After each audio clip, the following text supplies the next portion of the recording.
на 26 декември 1937 година. Там се присъединява към независимата социалистическа милиция. Войната му дава чувство за принадлежност. Допада му другарството между мъжете и вълненията на фронтовата линия. Намирахме се в покрайнините на Малте Аскури, близо до Алкубера.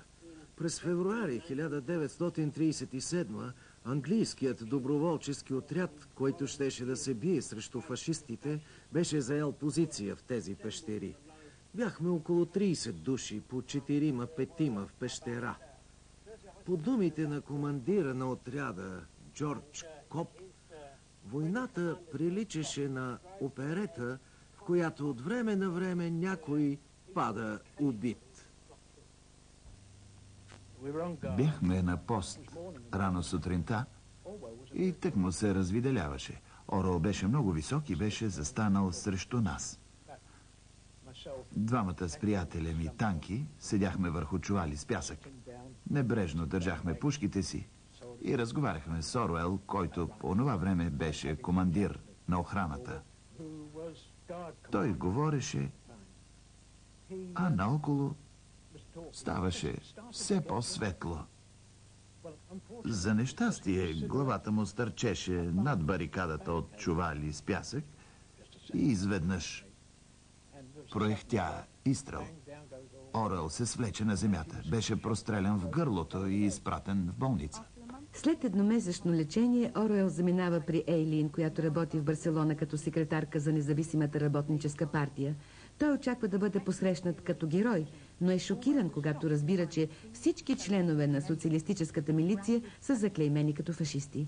Комунистите, които стават все по-влиятелни, се боят от независимостта на останалите революционни групи и разпространяват тази клевета в пресата. Той се убеждава, че комунистите лъжат не по-малко от капиталистите. Чува много неистини за събитията в Русия и още повече за самата испанска гражданска война. Разбира, че техните автори са именно комунистите. Всичко това Оруел изповядва в книгата си «Почит към Каталония». Книгата е много шокираща, защото още тогава, през 1936-37 година, той казва: колкото и да протестирахме на времето, после разбрахме, че сме се докоснали до нещо непознато и ценно. Има предвид контактите с хората, които се борят срещу фашизма в испанската гражданска война. Живеехме в една общност, където надеждата беше нещо по-нормално от апатията и цинизма, където думата другар наистина означаваше другарство, а не както е в повечето случаи обикновено клише. Бяхме дишали в духа на равенството. Съзнавам, че сега е модерно да се отрича, че социализмът има нещо общо с равенството. Навсякъде по света многобройни партии, наемни дръскачи и послушни професорчета се мъчат да докажат, че социализмът не е нищо друго, освен планов държавен капитализъм, чието мотив е грабителството. Но за щастие съществува и идея за социализма съвсем различна от тази. Онова, което привлича обикновените хора към социализма и ги кара да рискуват живота си за него, тайната на социализма е идеята за равенство. Да напишеш през 1936-37 година, че руското общество представлява държавен капитализъм, чието мотив е грабителството, е истинско пророчество. Сега всеки може да каже: да, руският комунизъм беше държавен капитализъм. И мнозина го твърдят сега, но той го е прозрял по това време, бил е в самия авангард. Естествено, така се е навлякал гнева на хората с леви убеждения.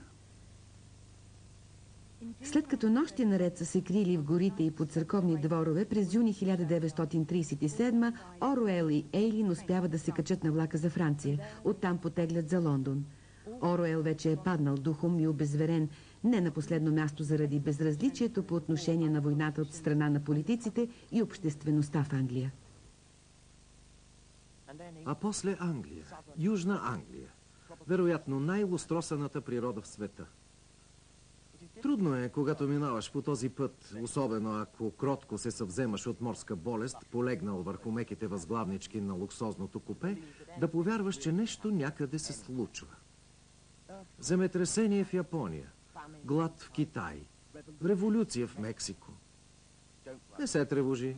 Утре сутринта бутилките с мляко ще бъдат на прага, в петък ще излезе New Statesman и всички ще спим дълбокия английски сън, от който понякога се боя, че няма да се събудим, освен ако не бъдем грубо разтърсени от рева на бомбите.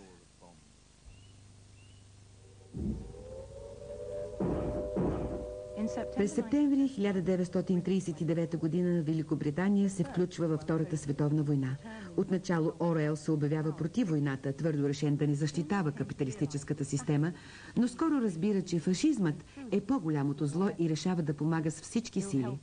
Лошото здраве не му позволява да замине на фронта, затова постъпва в BBC в отдела предаващ новини за Индия. По същото време Ейлин пише пропагандни лозунги в Министерството на хранителната промишленост. Според него, човек може да използва пропагандната машина, за да се чини каквото и да накара хората да говорят неща, които не биха им минали през ум. Спомням си, че веднъж направи опит да подбере откъси от записи на речи на Уинстън Чърчил, от които излизаше, че той обявява мир, докато войната е в разгара си. Смяташе, че това е напълно възможно. Беше убеден в всемогъществото на пропагандната машина и не му беше приятно да е част от нея. От друга страна приемаше, че тя е необходима по време на война, но беше изключително прям човек и всички ценяха това негово качество. Оруел става редовен литературен сътрудник на двата леви вестника Трибюн и Обзървър. Не се боеше да изразява мнението си. И сигурно е казал нещо доста смело, защото аз предложих: слушай, защо не го напишеш? Докато обсъждахме предложението, той каза: добре, но ще отпечаташ ли всичко, което ще напиша? Успокоих го, че може да пише каквото поиска. Мисля, че така стигнахме до заглавието. После той започна да води онази интересна рубрика. През септември 1943 Оруел напуска BBC уморен, както казва, от пилеенето на обществени средства за работа, от която няма резултат. Тогава се заема да довърши новия си роман «Животинската ферма».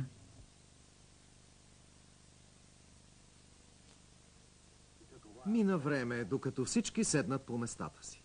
Бунтът на животните срещу техните собственици, хората, прасетата, които се изявяват като революционни лидери, и предателската им роля спрямо останалите животни, които са ги подкрепили, всичко това е огледален образ на хода на руската революция и нейните последици. По това време Русия е мощен съюзник на Запада и книгата се оказва твърде неудобна за повечето издатели. Прочетох ръкописа, който лично на мен много ми хареса. Но наред с това съм наясно, че публикуването му в настоящия момент е крайно неразумен ход. Ако баснята бе адресирана към диктаторите и диктатурите изобщо, тогава не би било проблем да я издадем. Но, както забелязах, историята проследява така подробно развитието на Съветския съюз и неговите двама диктатори, че очевидно може да се отнася само за Русия, а не за други страни. И още нещо. Нямаше да е толкова обидно, ако доминиращата каста в книгата не бяха прасета. Изборът на прасетата като управляваща прослойка несъмнено ще засегне мнозина, особено докачливи хора, каквито са руснаците. Затова мисля, че е най-разумно да ви върна ръкописа на Животинската ферма и за сега да изчакаме, поне що се отнася до нашето издателство. След като повечето издатели отхвърлят ръкописа, Оруел пише на младия Фред Уорбърг: за разлика от другите, той е готов да рискува. Оруел никога не е имал слабост към влиятелни и преуспяващи издателства. А по това време аз определено не бях преуспяващ. Списъкът за заглавията ни беше интересен, но едва ли може да се каже друго за него. Не отразявахме продажбите, защото бяха смешно ниски. Комунистите естествено ни ненавиждаха и непрекъснато нападаха книгите ни. Тоест, фактът, че не бяхме проспериращо издателство, вероятно е бил нещо като стимул за Оруел да се обърне към нас. В началото на Животинската ферма главният герой, старият майор, обявява победата на социализма. Сега името му звучи малко абсурдно и до някъде смешно. Прасето, предвождащо революцията, се нарича старият майор и представлява нещо средно между Маркс и Ленин. А речта на стария майор в началото на фермата е описание на обществото, което иска да създаде общество, което се основава на равенството и което се проваля в резултат на посетничните събития. Настъпва времето на Сталин и сподвижниците му, които го ликвидират. Тоест, фермата показва механизма на разрушаването на социалистическия идеал. Фермата е шедьовър. Наистина е прекрасно написана. И спокойно може да се сравни с пътешествията на Гъливер. Романът винаги ще буди интерес. защото с невероятна прозорливост предрича нарастващата тенденция към тоталитаризъм. Не към комунизъм, а към тоталитаризъм. 12 гласа крещяха гневно и всичките си приличаха. Вече нямаше съмнение какво бе станало с лицата на прасетата. Съществата отвън приличаха на прасечовеци или човекопрасета, или отново на прасечовеци, но вече бе невъзможно да се каже кои какви са. На 29 март 1945 година, докато Оруел отразява освобождението на Франция за вестник Обзървър, му съобщава, че Ейлин е починала по време на рутинна операция в Нюкасъл. Той взима техния осиновен син Ричард, който е на 1 година, и двамата заживяват в Лондон. Оруел безуспешно търси нова майка на детето. Живеят заедно с бавачка на 6-ти етаж на една изоставена къща. Виждат се с малко хора. Оруел излиза само веднъж седмично да вечеря с приятели от литературните среди. Беше интересен събеседник, но и много строг по отношение на установения ред на живота в дома. Настояваше всичко да се върши под час. Иначе беше симпатичен, но не беше лесно да работиш за него.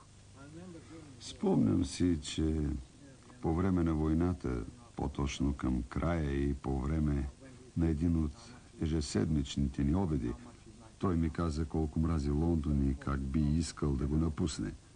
След това добави, но разбира се, не можеш да заминеш, да се махнеш, когато навсякъде около те падат бомби и хората страдат. И нямаше за цел да се изкара герой. Лично аз щях да бъда щастлив, ако можех да се махна. Имаше си своите странности, но въпреки това ми беше симпатичен. Когато излизахме да обядваме в менюто, винаги имаше нещо хубаво, например черен дроб с бекон. Оруел никога не си го поръчваше. Обикновено избираше паят на победата, който изобщо не можеше да се еде, но той го изяждаше с охота и казваше с доста нещастен вид: по-хубаво от това в наши дни не може да се намери.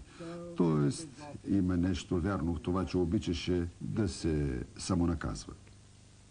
През лятото на 1947 Оруел се премества с Ричард на малкия остров Юра край западния бряг на Шотландия.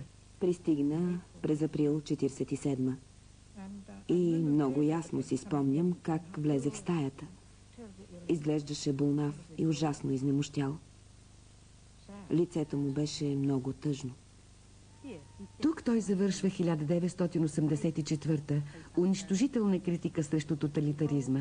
Светът на всепроникващите институции, пропаганда и контрол, представен в книгата, не е, както мнозина мислят отначало, предсказание за бъдещето, нито критично изображение на Съветския съюз, а по-скоро умишлено преувеличено описание на света, който заобикаля Оруел през 1948.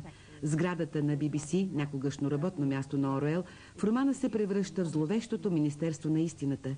При описанието на апартамента на Уинстън Смит той използва детайли от собственото си жилище.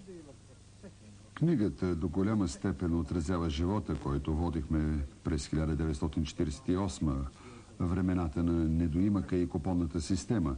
В романа, например, се споменават купони за дрехи. Лейбористското правителство беше излязло с лозунг: да работим или да живеем в нужда. Той не одобряваше лицемерния им тон, придружен от режим на строги икономии. По онова време Оруел и Артър Кьослер бяха единствените белетристи в Англия, които наистина разбираха тоталитаризма. Мисля, че това до някъде се обяснява с факта, че у самите тях има нещо тоталитарно. Когато добре опознаеш Оруел, установяваш, че може да бъде както много приветлив, така и крайно резервиран. Беше нещо като вече